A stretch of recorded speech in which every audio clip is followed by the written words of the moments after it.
Hey everyone, if you're trying to generate designs in Uizard AI and keep seeing a generation failed error, don't worry.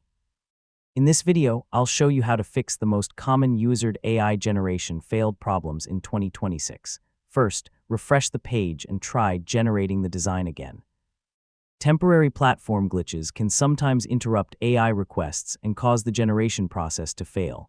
Next, check your internet connection.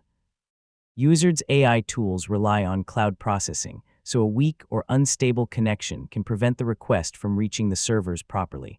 Another common fix is simplifying your prompt. If your description is extremely long, overly complex, or contains unclear instructions, try shortening it and focusing on the most important details. You should also verify that your account still has access to the AI generation features you're trying to use. Some plans may include usage limits or restrictions that can affect generation requests. Next, make sure you're using the latest version of your browser. Outdated browsers can create compatibility issues that interfere with AI-powered tools. Another helpful step is clearing your browser cache and cookies.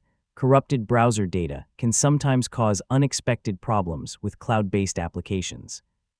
And that's how to fix Uizard AI generation failed errors in 2026. In most cases, checking your connection, simplifying prompts, updating your browser, and disabling conflicting extensions will solve the problem. Thanks for watching, and I'll see you in the next tutorial.